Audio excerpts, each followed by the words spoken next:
Suratku lebih panjang. Gak apa-apa. Satu, dua, aduh berapa ini?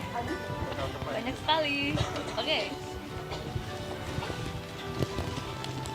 Surat Lasyo.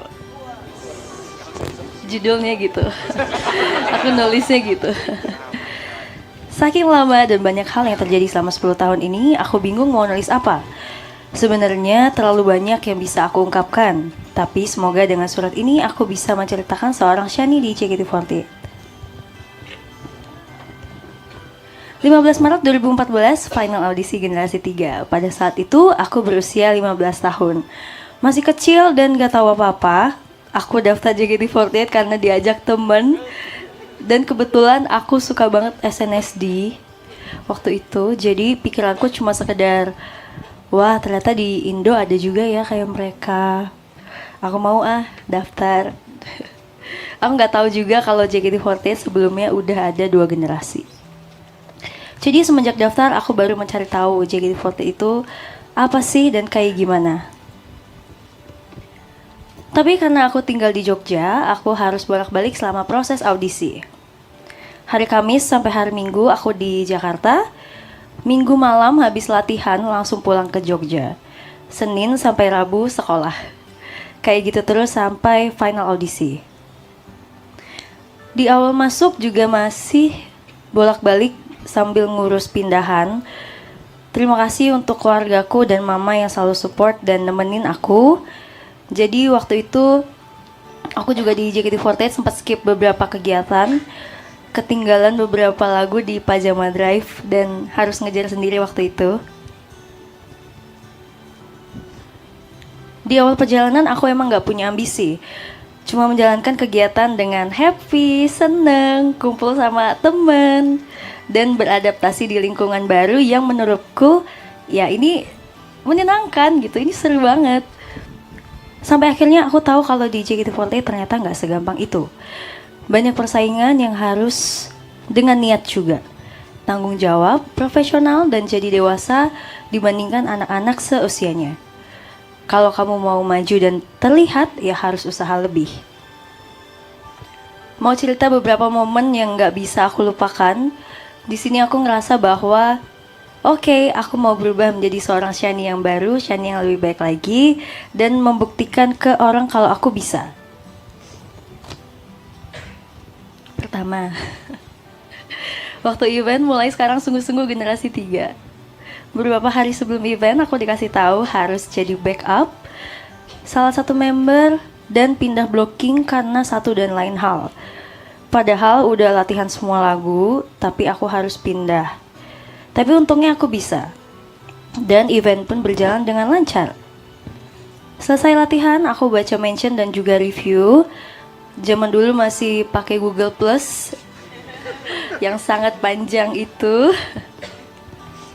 Aku baca semuanya dan ternyata banyak respon positif dan bilang, welcome center baru Tim Merah.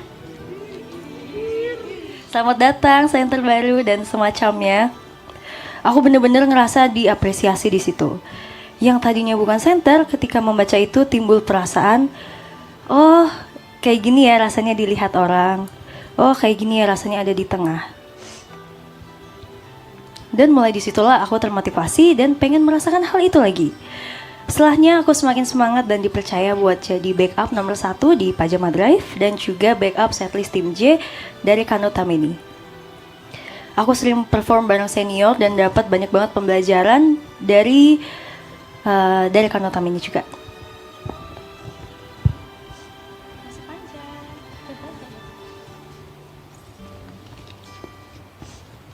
Next, masa-masa Tewas Naginegara di tim T. Seneng banget akhirnya aku bisa naik tim dengan teman seperjuangan. Waktu itu diumumkan blocking dan aku dapat posisi 3 unit Wimbledon. Tapi tetap jadi backup nomor 1 dan 2. Jadi posisiku nggak menentu. Setiap show selalu pindah-pindah blocking. Akhirnya ada masa di mana aku harus pindah ke unit amino pianist. Tapi sayangnya pada saat aku perform, yang dipanggil bukan namaku.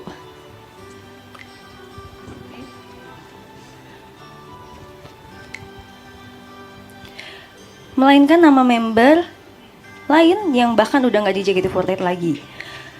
Pada saat itu aku malu banget, sedih, ngerasa gagal karena selalu dibanding-bandingkan. Apalagi ditonton banyak orang di teater. Rasanya kayak diremehkan sekali.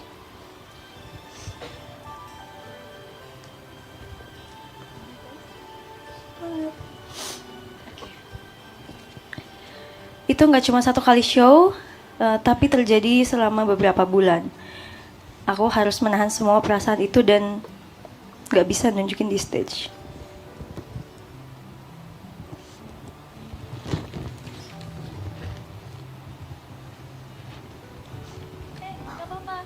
Gak apa-apa. Makasih ya, Pen.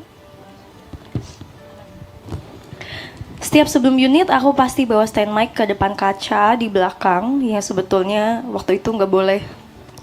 Buat latihan pakai earphone, buat mikirin hari ini pos mau freestyle apa ya, biar orang nggak bosen.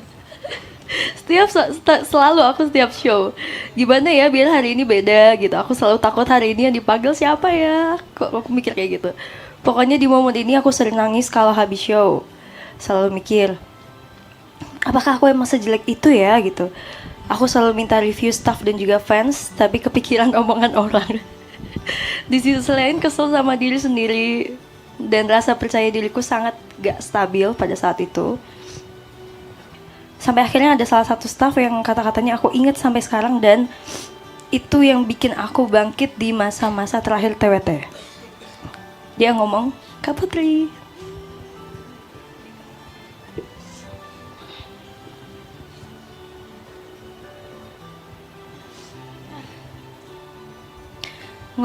Ameno Pianis emang bukan lagu kamu, tapi kamu yang menyempurnakannya. Setelah itu aku membaik dan tersadar bahwa aku berhasil dan bisa membawakan lagu tersebut dengan cara dan versiku sendiri. Makasih. Aduh, baik banget. Maaf ya lama. Oke. Lanjut di tim K3.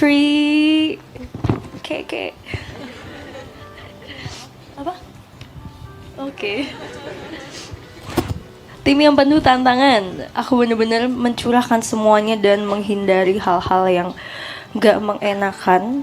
Aku mencoba mencapai limit, berambisi, gak mau kalah, mau jadi yang terbaik, mengasah skill, membagi waktu kuliah, dan belajar kebersamaan dengan tim.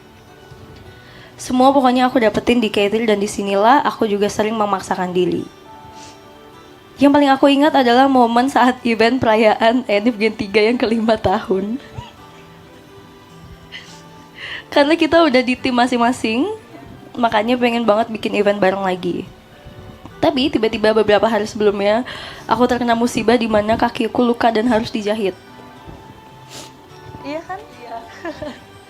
Tapi karena aku gak mau ngecewain banyak orang, aku gak mau bikin repot dan ngerasa harus bertanggung jawab dan profesional, akhirnya aku tetap perform dengan kaki aku yang masih dijahit itu. Waktu event tuh gak berasa sama sekali. Aku pun enjoy dan seneng banget. Kita ngerasa happy banget bisa kumpul. Tapi seselesainya di rumah aku bener-bener nangis-nangis karena perih dan kaki aku jadi bengkak.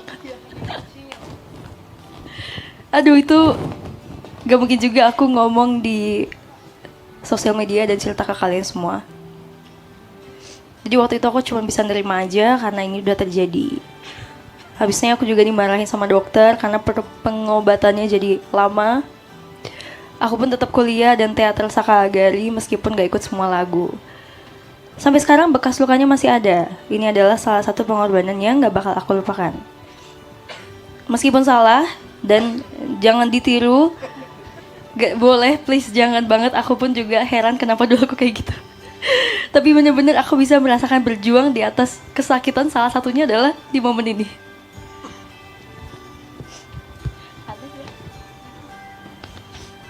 Selanjutnya Sosenkyo.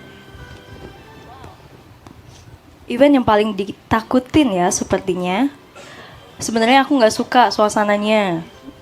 Penuh persaingan, emosi, bikin perasaan naik turun, sering dikira egois, tapi pride-nya tinggi.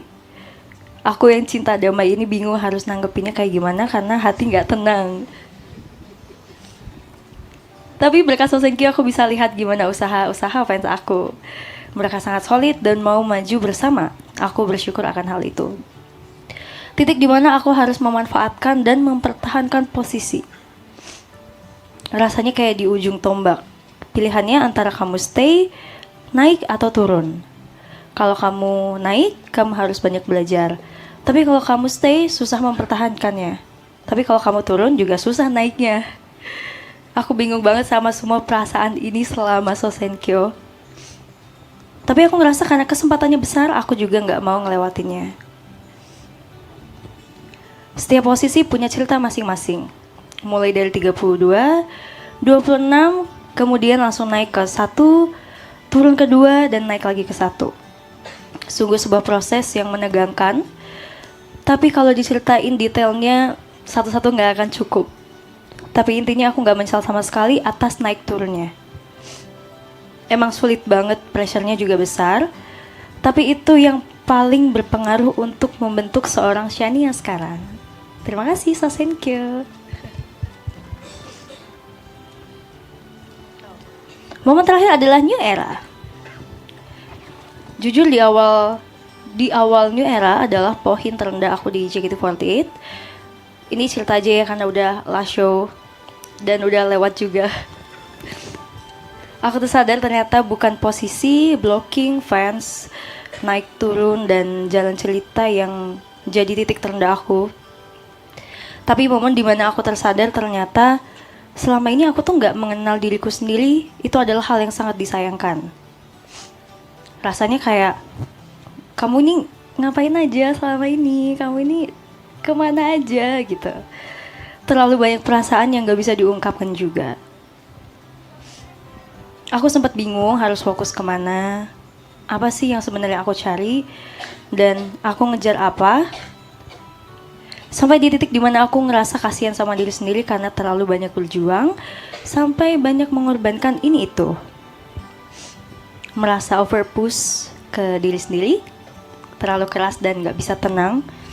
Denial karena pengen fokus ke diri sendiri, tapi posisiku di JKT48 gak bisa seperti itu. Aku gak bisa ngelak gitu realita yang ada di sini tuh kayak gimana. Aku sampai gak tahu mau ngikutin hati atau pikiran. Terlalu banyak pressure, gak mau ketemu orang, dan sampai udah gak bisa dikasih semangat. Setiap dikasih semangat tuh aku mikirnya sedih, malah kayak, oh ternyata aku memang butuh disemangatin ya gitu. Apakah aku semenyedihkan itu sampai orang harus ngasih aku semangat? Waktu itu aku mikirnya kayak gitu.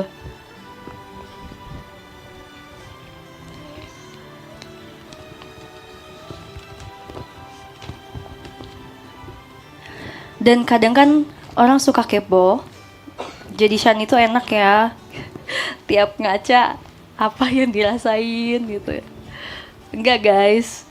Ada masa dimana bahkan setiap aku ngaca itu langsung nangis. Saking aku ngerasa kasihan sama diri sendiri. Aku tuh suka ngasih afirmasi gitu. Kadang aku ngomong makasih, tapi aku juga kadang ngomong maaf ya kamu harus nanggung semua ini gitu. Sebelum show juga kadang suka bingung. Aku sering beberapa kali dulu di backstage suka nangis sebelum show. Sekarang aku harus jadi siapa lagi? Aku harus nunjukin yang mana gitu. Beberapa banyak yang bisa aku tunjukin karena aku gak bisa tunjukin semuanya. Dan masih banyak lagi. Tapi untungnya aku sudah ngelewatin semua masa-masa itu. Berkat New Era juga. Aku bisa beradaptasi dengan lingkungan baru.